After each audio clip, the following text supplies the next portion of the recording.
So hey friends, how are you all? Do in comment box. Okay. So it is about to morning, which is it is about 11:17 a.m. So good morning. Wish you good morning, you all of you. Today I'm going to start NOVA. It's like a you can say नाम बड़े दर्शन छोटे. ठीक है.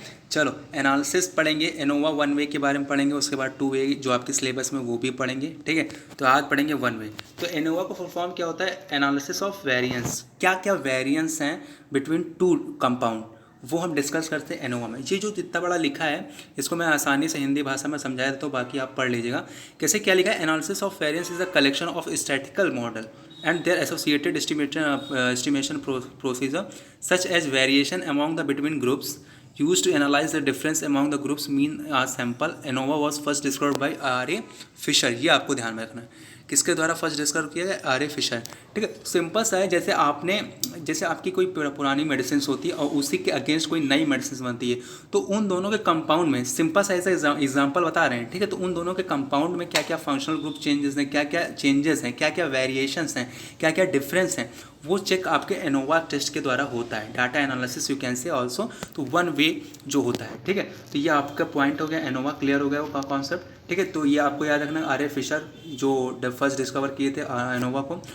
Friends इसमें आपके फॉर्मूले बहुत important हैं. ये आपके एग्ज़ाम में आ सकते हैं क्वेश्चन सॉल्विंग के लिए भी.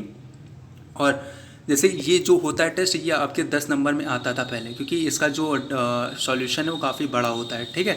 तो एनोवा के बारे में पूरा विद न्यूमेरिकल सॉल्व करेंगे तो आसानी से ध्यान से समझिएगा. कॉपी ले लीजिए, पेन ले लीजिए, साथ में बैठिए और सारी चीज़ें नोट करते चलिए. ठीक है. उससे पहले एक चीज़ मैंने कहना भूल गया, क्योंकि जो हम लोग का फ़र्ज़ होता है कहना कि यूट्यूब चैनल पर अगर मेरे पहली बार हो तो मेक श्योर चैनल को सब्सक्राइब करना, बेल आइकन को दबाना. नोटिफिकेशन बेल ऑन होने से आपको मेरी सारी वीडियोस सबसे पहले आप तक पहुंचेंगी. वीडियो को लाइक करना. ठीक है.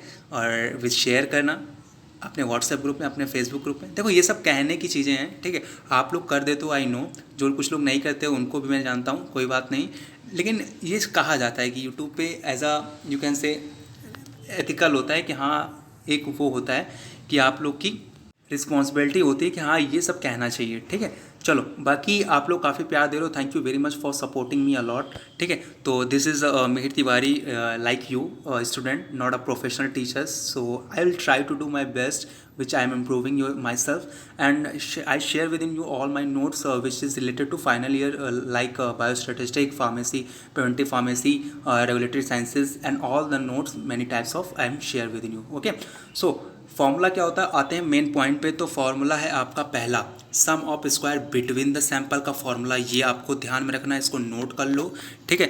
एक्स बार मतलब मीन होता है, एक्स डबल बार ऑफ मतलब मीन ऑफ मीन, मीन का मीन. ठीक है. तो इसको भी बताएंगे कैसे क्या इसको सॉल्व करना है, कैसे क्या क्वेश्चन में समझना. पहले आप फॉर्मूला नोट करते चलो, आपको सब समझ में आएगा. ठीक है. N1 N2 Nk. ठीक है. तो ये आप नोट कर लेना. Sum of square between the sample. फिर इसका sum of square between the sample का डिग्री ऑफ रैंडमनेस निकालेंगे. Sorry, degree of freedom. ठीक है. डिग्री ऑफ रैंडमनेस मतलब समझ लो. Degree of randomness is equal to enthalpy की एंट्रोपी. कमेंट में ज़रूर बताना जरा, हम जाने हमारे बच्चे पढ़ रहे हैं कि नहीं. ठीक है. डिग्री ऑफ रैंडमनेस क्या होता है? एंथैल्पी होता है कि एंट्रोपी? ठीक है. चलो ये कमेंट बताना. डिग्री ऑफ फ्रीडम क्या होता है? Is equal to K minus X, to where K is equal to number of item. ये आपको ध्यान रखना है. उसके बाद नीचे आओ. उसके बाद तीसरा जो है sum of square within the sample. उधर बिटवीन था, अब ये विद इन है. तो इसका फॉर्मूला क्या होता है ये आपको ध्यान में रखना है. इसमें देख लेना हर चीज़ का समेशन है. इसमें समेशन है, इसमें समेशन है. ठीक है. तो इसको आप x1 plus x2, x1 minus x2, x2 minus x2 ऐसे करके चले जाना. Number of k. ठीक है. फिर डिग्री ऑफ फ्रीडम इसका क्या होगा? तो ये आपको ध्यान में रखना है. इसका टोटल नंबर. फिर मीन सम स्क्वायर, जो मेन फार्मूला आपका होता है ये होता है. ठीक है. मीन सम स्क्वायर जो आपका इसका फॉर्मूला होता है. तो f is equal to M S B S, और ये आपका होता है एम एस एस डब्ल्यू. ठीक है. Mean sum square between the sample, mean sum square within the sample. ठीक है. तो ये आपको ध्यान रखना. f is equal to. अब बात करते हैं क्वेश्चन. आपने सारे फॉर्मूले नोट कर लिए. अब नोट कर लीजिए ये वाला क्वेश्चन फट से. क्या कह रहा है? अ data set of 4 varieties of seed cotton. मतलब कि जो ऊनी कॉटन होते हैं उनके 4 वैरायटीज़ हैं। ये x1 हो गया आपका, ये x2 हो गया, ये x3 हो गया, ये x4 हो गया। ठीक है, ये 4 वैरायटी दी है जो ABCD करके दी है। ठीक है, तो 4 वैरायटी में आपके पहली वैरायटी ये है, दूसरी वैरायटी ये, तीसरी वैरायटी ये और चौथी ये। ठीक है, तो चारों वैरायटी दी है और उसके बाद लिख रहा है prepare ANOVA table with the test of variety difference continue. तो आपको मैंने बता दिया ये x1 है, ये x2 है, मान लो ये x3 है।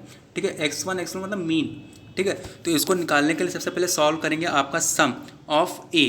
तो इसका तीनों का जब सम करेंगे तो आपका आएगा, जो आएगा इसका जो सम करेंगे वो क्या आएगा, सम मतलब जोड़। तो आपका यहाँ पर देखो आंसर लिखा है। ठीक है, ये देखो सम ए का क्या आएगा, ए का आपका आएगा 60। ठीक है, और बी का आएगा 69 और सी का आएगा 66 और डी का आएगा 64। ये x4, ये x1, ये x2, x3 मान लो ये मीन है। ठीक है, अब मीन आपको पता है x1 x बार मतलब मीन। तो x1 निकालने के लिए मीन का आपका क्या होता है, मीन का फॉर्मूला क्या होता है, sum of number upon n। ठीक है, तो सम ऑफ नंबर आपका क्या आया था, x ए का क्या आया था 60।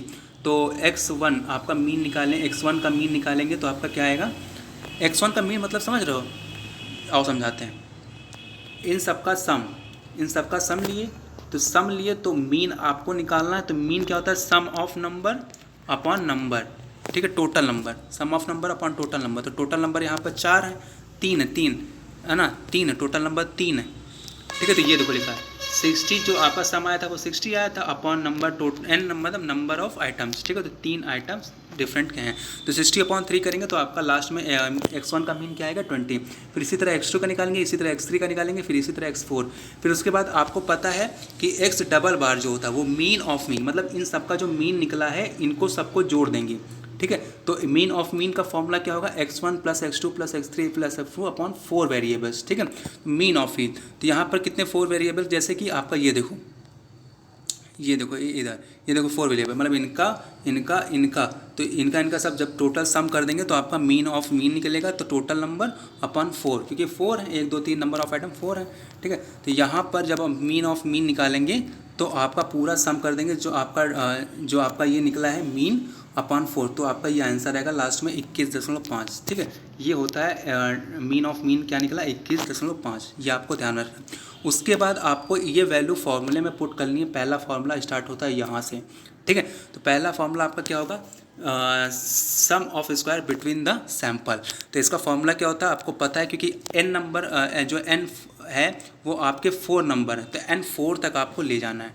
जैसे कि यहाँ पर क्या था, यहाँ पर आओ, यहाँ पर कितने n है, यहाँ पर n2 तक दिया था। ठीक है, n1 n2 dot dot dot फिर nk, आपको पता है इनफाइनाइट नंबर तक होता है, n तक होता है, तो यहाँ पर nk दिया है।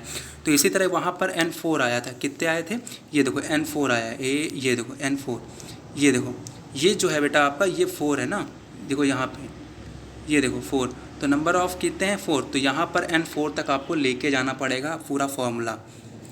ठीक है, ये पूरा फार्मूला n4 प्लस n4। ठीक है, उसके बाद इस सारी वैल्यू को आपको पुट कर देना। n आपका क्या आया था 3 आया था। उसके बाद आपका ये जो 20 आया, x1 मीन क्या आया था और x डबल में मीन ऑफ मीन क्या आया था, उन सब की वैल्यू करके आपको ये सारा पुट कर देना है। इसी के अकॉर्डिंग हमेशा बार और डबल बार का ध्यान रखना। ठीक है, तो उसके बाद जब इसको प्लस करेंगे तो इसका आंसर 15 आ जाएगा।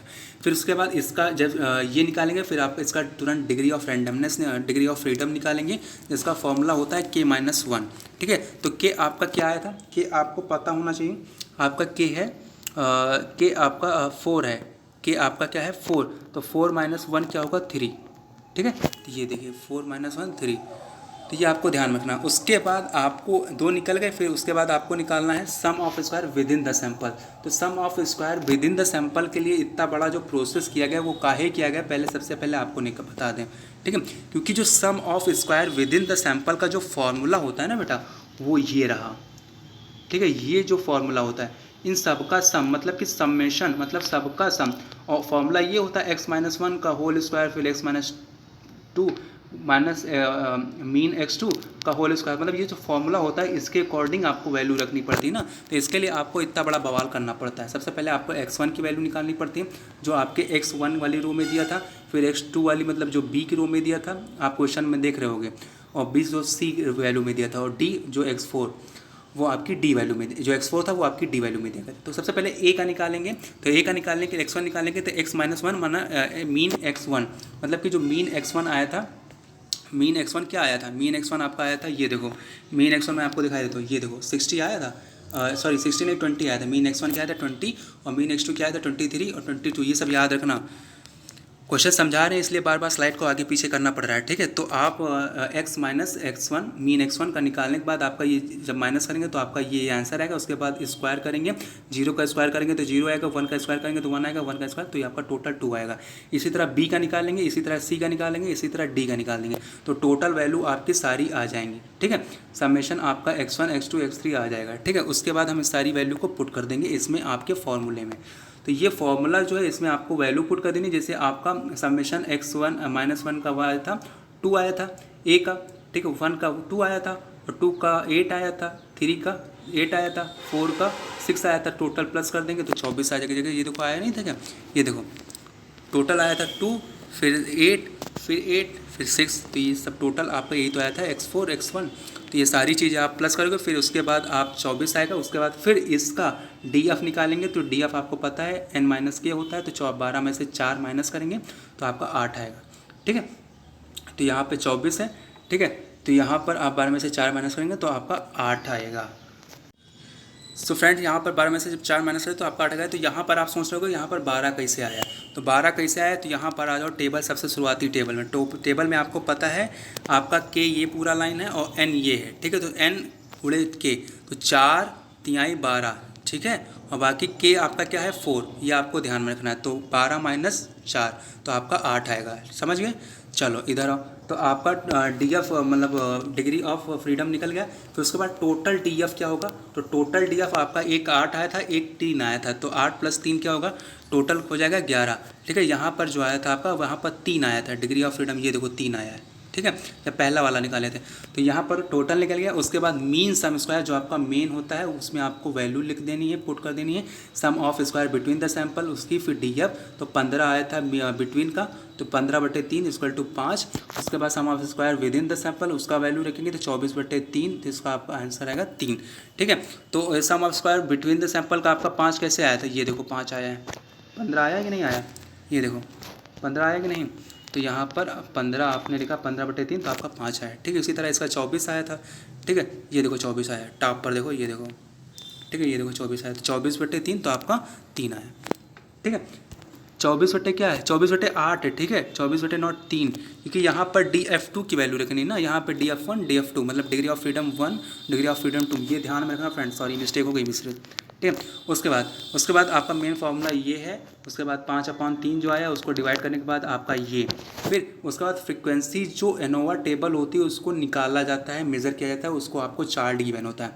यहाँ पर एनोवा टेबल आपकी 9.1, तो 5/3 जो आया है वो 5 आपका न्यूमरेटर है और 3 डेनोमिनेटर है, तो उसी के अकॉर्डिंग आपको अपनी टेबल गिवन होती है आपके चार्ट में, उसी के अकॉर्डिंग आपको मेज़र कर लेना होता है, ठीक है। जब अब यहाँ पे लिखा की पॉइंट आप देख लो, if the value of f क्या है, f मतलब frequency distribution table, f is less than given value, so null hypothesis will be accepted, if higher value then hypothesis will be rejected.